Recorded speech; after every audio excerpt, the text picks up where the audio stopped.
Je voulais prendre un petit moment pour vous parler de quelque chose qui est très simple. Je reçois des mails jour après jour, des gens qui expérimentent des choses qui sont formidables pour eux. Après ça, ils recherchent cet état d'ouverture, d'éveil qui était si belle, si fabuleuse. C'est pas la première fois que je le dis, que les expériences, peu importe, qu'elles soient positives ou négatives, font partie du mental. Ok? S'ils sont prisonnières du temps, on ne peut pas s'attendre à ce qu'ils soient toujours là à 100%. C'est la, c'est la nature du mental d'aller et venir. Mais aller et venir aux yeux de qui?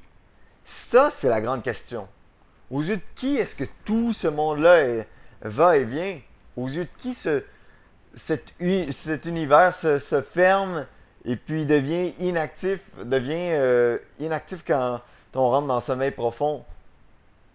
Et puis là, je vous parle du centre de votre expérience.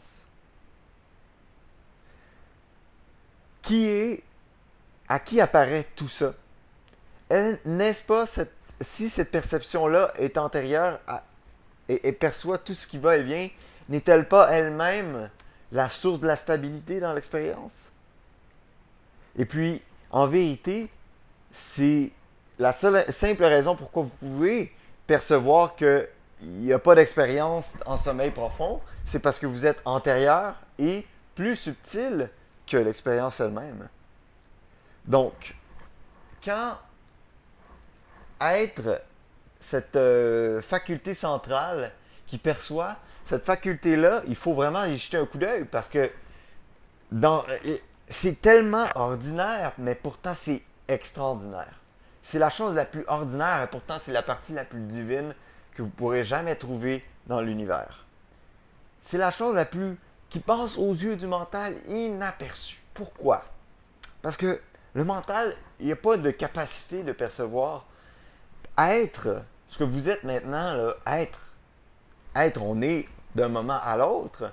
Avant d'être je, il y a être, il y a je, il y a, avant d'être, tu sais, dans le je suis, avant d'avoir le suis, il y a le je, il y a je, puis être, c'est une faculté transcendantale.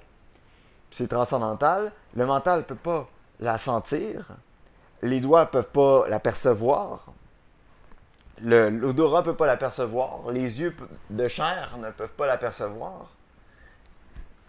Tous les sens qui nous sont accessibles dans le mental ne peuvent pas percevoir être. Alors, comment est-ce que être peut être perçu dans nos expériences individuelles au point où ça établit une connaissance fondamentale de l'expérience? C'est-à-dire, aller prendre n'importe qui, même le plus idiot des êtres, puis même lui, il va savoir que être, c'est je suis, oui, oui, bravo. C'est simple, c'est tellement simple, c'est tellement évident que que dans notre recherche, on s'en va toujours chercher ailleurs, dans là où il y a des confettis, des trompettes de fête, puis des couleurs, puis des émotions incroyables.